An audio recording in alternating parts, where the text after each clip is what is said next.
Ethan Salas, Leo Vries update. Well, Ethan Salas, not much to update you on, folks. He's still on the 7-day IL with those back spasms, but so far this year in 10 games, he's 6 for 32. That equates to a 188 average, a double, 5 RBIs, a 325 on base percentage, a 219 slug, and a 544 OPS. I saw somebody write an article about Ethan Salas over the weekend, and really, it was kind of what I've been saying all. Don't rush this kid.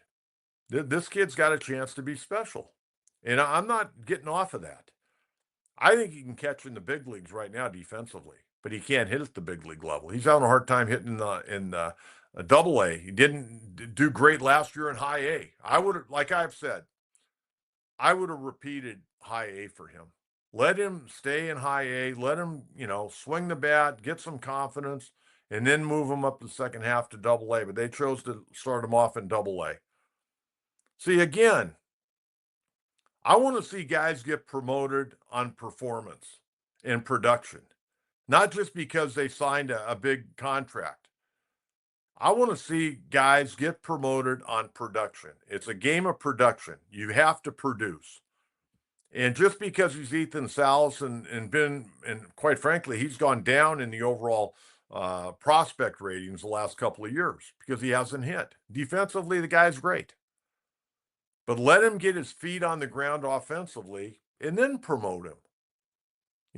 That's the way I look at it. And it's not just the Padres, a lot of organizations. But, you got to go through these struggles. You got to find a way to get out of them. But again, I'd like the kid to have an opportunity to gain some confidence and then move him up. The other guy, Leo Vries, this guy, he got off to a tough start, but he's the youngest kid in the Midwest League at Fort Wayne, youngest guy in the league. And man, he putting up some numbers. Remember he had the cycle a week ago where he went 5 for 5 with 2 homers and 8 RBIs. Well, right now he's 25-81. He's hitting 309. This guy's a switch hitter, by the way. If you didn't know it, he's hitting 309, 5 doubles, 3 triples, 4 homers, 19 RBIs, got a 400 on base percentage, a 593 slug, 993 OPS right now, 13 walks and 15 strikeouts. That's pretty damn good. And again, he's the youngest kid in the Midwest League. Haven't gotten a whole lot of reports on him defensively, but you know what? Well, I'll do that next week. I'll take a look at his fielding average. But you know what? When you're the youngest kid in a league and you're 18 years of age, you're going to make errors. I'm not saying he's made errors, but I'll take a look at that next week, and I'll have an update for you on that. Okay, I want to get to our coach's mailbag, and then we're going to get to the American and National League standings, and we're going to get you a preview of the series at Yankee Stadium. It's kind of like playing the Dodgers. Whenever the Padres play, the Dodgers or the Yankees or Boston, I don't know. I think we all get a little extra giddy up in our step because you're playing against the big boys. Okay, let's get to coach's mailbag. Luis, I think Luis is the type of player to give a career-long contract. The man will always hit. I talked in great length on Friday in our podcast about Luis Vries, and all he did was go out and swing the hell out of the bat over the weekend. I'm a fan. I really don't care what it costs. I don't think the Padres want to pay him $20 million. He's making 14 this year. But you know what? If they give him $20 million, I'm fine with it. The guy can hit. I like guys that can hit. We were talking last week about favorite ball players. That I mentioned a bunch of guys from the old Pittsburgh Pirates, Dave Parker and Stargell, 2 of my all-time favorites. I'm so glad the Cobra's finally going into the Hall of Fame. Long overdue. But I like dudes that can flat out hit. And Luis Vries can flat out hit. And he's a doubles guy. He's going to get his doubles, but he's going to get on base. He's going to be a table setter. We got enough of guys that can launch the ball. There are a lot of good first basemen over the years that weren't home run hitters. And I'm okay with Luis Vries. Give him a nice 3-year contract for $60 million. Let's do it. Let's get it done. He probably wouldn't sign for that. He probably want to go out in the free agent market. But remember, this guy's been bounced around. He won a batting title in Minnesota. All that got him was a trade to Miami. He wins a batting title in Miami in his first year, and the second year he's there, they dump him to the Padres. In fact, they dumped him to the Padres. They wanted no part of Luis Vries, They basically gave him away, and the Marlins paid his salary last year. Can you figure that out? That's a bad organization. By the way, there's some really bad organizations out there right now. But Luis Arraez, big fan, working hard to become a better defender at first base. Can play second if needed, but right now the longer he plays first, the less we're going to probably see him at second. And Cronenworth should be back here in the next couple of weeks, I would hope. But Luis, thank you very much, and let's hope the Padres are able to get that done.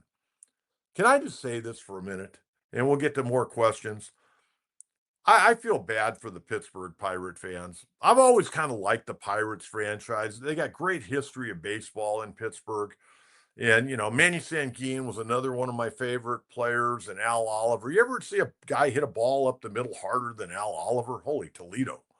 I mean, if they had exit velocity back when he played, man, I'd like to know what it read going back up the middle. Richie Zisk, and they had all kinds of guys. And to see what that organization has become, I feel bad for the fans. I really do. They got a marvelous ballpark. That ballpark is fantastic. Their uniforms are cool. I like everything about the history of Pittsburgh baseball except the ownership. The ownership, they stink. Absolutely stink. Kind of like the A's. John Fisher and his group, they stink. And the commissioner doesn't do anything about it. I mean, seriously. Colorado, you got to, and I love Buddy and I love Clint Hurdle, but the ownership, Dick Montford, what are you doing there? What are you doing there? You're the Washington Generals of Major League Baseball. You're the Washington Generals of Major League Baseball, the Colorado Rockies. In Pittsburgh, they're right there with them. It's just so frustrating. I mean, you got some good players. I mean, you think Paul Skeens wants to stay in Pittsburgh? I mean, he probably can't wait to get out of there. A good organization would already have sat down with Paul Skeens and his agent and tried to work out a long-term deal if they wanted to make a commitment to him. But you know what? He'll be there for 6 years, prison sentence, and then he'll go sign with somebody else, probably sign with the Dodgers, Southern California guy. Okay? So, we'll see. But, man, watching the Pirates, I'm glad the Padres won 3 games, but the Pirates, I feel bad for their fans. I mean, on a Sunday, when you're watching the game and you're watching it from the center field camera, there's like 3 guys behind the plate. Did you see the other day on Saturday, I think it was? At the end of the game, there were like 3 people back there. There were 2 people with Padre gear on and another guy wearing a Dodger hat. And that's all that you could see in the TV screen. And by the way, the guy behind the plate wearing the the one guy wearing the Padre uniform, he had the old banana uniforms on. Maybe those are going to be the new City Connects for next year. Go the banana uniforms. But watching Pittsburgh, I feel bad because, man, they got a great history. Okay, Camper Matt. Will Merrill make an impact right away, or will injury linger? No, I think once he comes back, I think he'll be able to play. I would hope it wouldn't happen again. If it happens again, he's going to be out for a long period of time. But I think where the Padres are at right now, they can hold a guy out. If they're not sure, they can hold that guy out a few extra days. And like I said, I wouldn't play him tonight against Rodon. I'd keep one of my other right-hand hitters there. And then after tonight, if Merrill checks out with the training staff after his flight from San Antonio and playing over the weekend, then I activate him tomorrow. That's how I would handle it. We'll see how the Padres handle it. But I thank you very much, Camper Matt, for that question. Let's keep them coming. Steve Tejas, Coach, do you think Fernando is on the same plane with Ohtani at this time? No. Ohtani has done it for a long period of time. And aside from Tommy John, he's been able to stay healthy. Not only that, Ohtani seems to hit for a higher average. He strikes out a lot. But I also think Ohtani, until he pitches, Steve, he's going to continue to try to steal bases, where I think Fernando's already said he's not going to run just to run. He got to stay healthy. But Ohtani is an amazing guy, just an amazing guy. And boy, he hits the ball hard. I watched quite a bit of that series over the weekend. It kind of worked out really well when the Padres were playing, the Dodgers were playing later. And of course, the Dodgers had that 3-hour and 6-minute rain delay the other night. And I stayed up late at night and watched that game. They ended up blowing them out, and then they got beat last night on national TV 4-3. But Ohtani's going to have a big year. I'm really anxious, Steve, to see when Ohtani comes back. I know he's working right now on coming back, and Dave Roberts said last night on that interview with Buster Olney it could be 2 months. You know what? They don't care.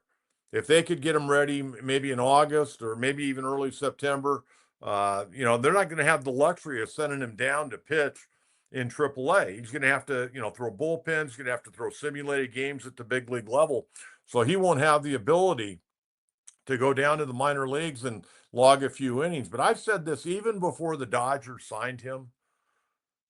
I think what you do with Ohtani, you make him the closer. You let him come in and throw 100 miles an hour with that splitter. He didn't have to worry about his slider, his curveball. Just come in, fastball, slider. Guy throws 100 miles an hour.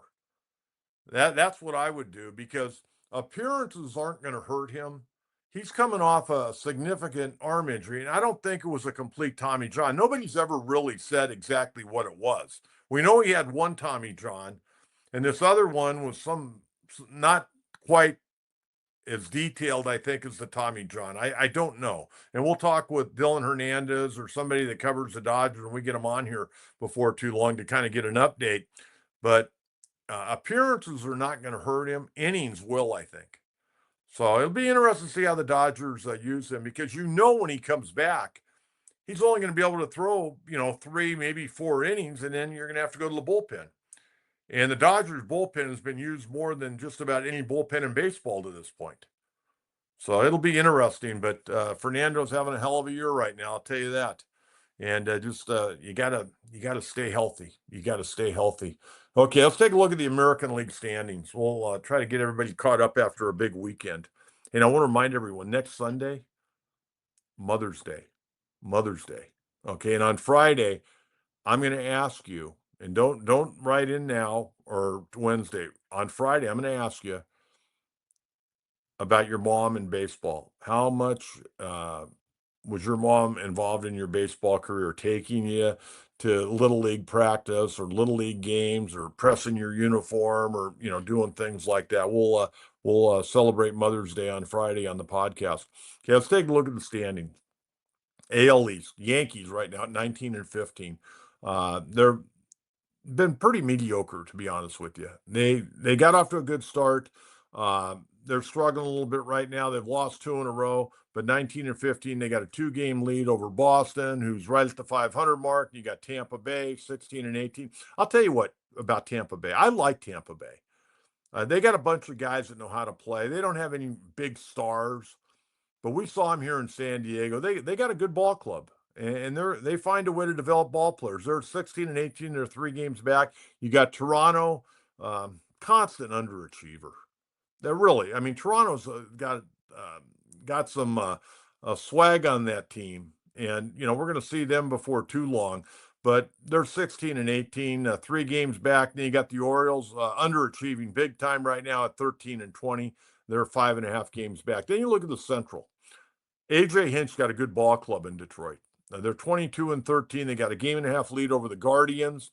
Kansas City hanging in there, 3 games back at 19 and 16. The Twins 15 and 20, 7 games back. And you got Will Venable and the White Sox 10 and 24, 11 and a half games back. And I wish Will Venable the best. He's such a good guy. And getting an opportunity to manage. They just don't have a whole lot there with the Shy Sox. And then the American League West. Now, here's the big key. I was looking, Julio Rodriguez hitting about 209 right now. They're a big superstar hitting 209, but they're 20 and 13, the Mariners. They got the best pitching in baseball. They got the best starting staff in baseball, bar none. Athletics at 19 and 16. How about Mark Kotze? He has his ball club only 2 games back. Houston at 17 and 16. 3 games back. Texas, Boch is struggling. Did you see they fired their offensive coordinator yesterday? Donnie Eckert, been with them for over 3 years, and they bounced him yesterday. They're 17 and 18, 4 games back, and the Angels sitting at 13 and 27 games back. And Mike Trout, of course, is on the IL again. Got a bone bruise in his knee. So there you have it. Angels, and I don't know what they're going to do with that franchise. Artie Moreno, he really needs to sell. They really need to sell. I wish somebody I knew would buy that ball club and I could run it for them. I really do. I'd love to be a GM. I'd probably kill myself to try to make them a championship ball club. But man, somebody needs to buy that team. I wish a buddy of mine had that kind of money and buy the Angels, let me run it. And I can go hire all my buddies in baseball that know something. That would be nice.